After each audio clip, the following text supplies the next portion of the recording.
আজকে যাব গ্রামের বাড়িতে। তো গ্রামের বাড়ি বলতে আপনাদের ভাইয়ার গ্রামের বাড়িতে যাব। তো সেখান থেকে একটা বিয়ের দাওয়াত এসেছে, তো সেখানেই আমরা বিয়ের দাওয়াতে অ্যাটেন্ড করতে চলে গেলাম। আমরা ফ্যামিলি মেম্বার সবাইকে নিয়ে ওখানে কি হচ্ছে না হচ্ছে সবকিছু আপনাদের সাথে শেয়ার করব। আসসালামু আলাইকুম এভরিওয়ান, সবাই কেমন আছেন? তো অনেকক্ষণ আগেই অটোতে উঠে গেছি, আমরা সবাই রেডি টেডি হয়ে তারপরে চলে গেলাম আমাদের গ্রামের বাড়িতে। আমাদের বলতে বিয়ের পরে কিন্তু শ্বশুর বাড়ি হচ্ছে গিয়ে তার নিজের বাড়ি হয়ে যায়, তো এটা এর জন্য হচ্ছে গিয়ে আমাদের বললাম। তো যাই হোক, এখন হচ্ছে গিয়ে এই যে এই জায়গাটা দেখতে পাচ্ছেন, এখানে হচ্ছে গিয়ে অনেক সুন্দর একটা পরিবেশ। এটা এটা হচ্ছে গিয়ে একটা অফিস।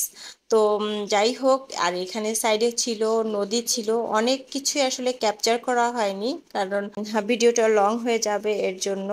আর এখানে সামিয়া আর রাফি দুষ্টুমি করছিল, ওদের দুষ্টুমি এবং ওদের কথার কোশ্চেনের অ্যান্সার করতে করতে কখন যে আমরা চলে এসেছি আমি বুঝতেই পারিনি। তো যাই হোক, এই যে এখন নেমে গেলাম।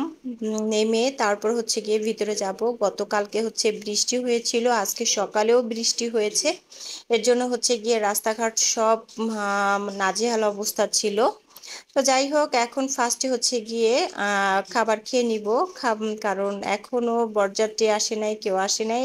এখানে গ্রামের একটা নিয়ম আছে, যেটা হচ্ছে গিয়ে বরযাত্রী আসার আগেই দাওয়াতের লোকগুলো খেয়ে নেয়। তো এর জন্য হচ্ছে গিয়ে এখন আমরা খাবারটা খেয়ে নিচ্ছি। আর এখানে হচ্ছে গিয়ে ফার্স্ট খাবার যেটা, সেটা হচ্ছে গিয়ে পোলাওর সাথে ডাল দেওয়া। তো এটা হচ্ছে গিয়ে আমার শ্বশুর বাড়ির দিকে হচ্ছে এইটাই হচ্ছে কালচার। যাই হোক, যেই জায়গার যেটা সেটা তো মানতেই হবে। তো যাই হোক, তারপরে রোস্ট দিল, তারপরে হচ্ছে গরুর মাংস। এক আস্তে আস্তে প্লেট ভরে গেছে আর কি। এখন এগুলো মনে হচ্ছে খেতে পারতেছি না। অনেক খাবার খেয়েছি আলহামদুলিল্লাহ, তবে কোনো বিয়েতে গিয়ে কখনো মন্তব্য করতে হয় না খাবার ভালো হয়েছে না খারাপ হয়েছে, কারণ একটা বাবা সব সময় চায় তার মেয়েকে বিয়ে অন্যের ঘরে যখন দেয় তখন সে তার সর্বোচ্চ দিয়ে আপ্যায়ন করার চেষ্টা করে। তো মেহমানদের তো যাই হোক, আমরা বউয়ের জন্য হচ্ছে গিয়ে, বউ বলতে আমাদের দেশে এটাকে বউ বলা হয়, তো এটাকে কনেরকে দেখার জন্য বসেছিলাম। তো আমাদের অনেক লেট হয়ে গেছে, এর জন্য চলে যাব। এর মধ্যে দেখি কনে চলে এসেছে পার্লার থেকে। তো কনের সাথে কিছু ভিডিও করলাম, একটু ছবি তুললাম। তো যাই হোক, এই যে কনেকে নেওয়ার জন্য সবকিছু গুছগাছ করা আছে।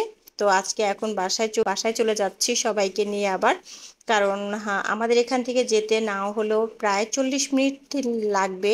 তো 40 মিনিট থেকে 1 ঘন্টা লাগবে, এর জন্য তাড়াতাড়ি বের হয়ে গেলাম। কারণ এখন ওয়েদার ভালো না, যখন তখন বৃষ্টি চলে আসে, এর জন্য। তো যাই হোক, আমার এই ভিডিওটা কেমন লেগেছে অবশ্যই কমেন্ট করে জানাবেন। সবাইকে অসংখ্য ধন্যবাদ। ভিডিওটা ভালো লাগলে শেয়ার করে দেবেন। আল্লাহ হাফেজ।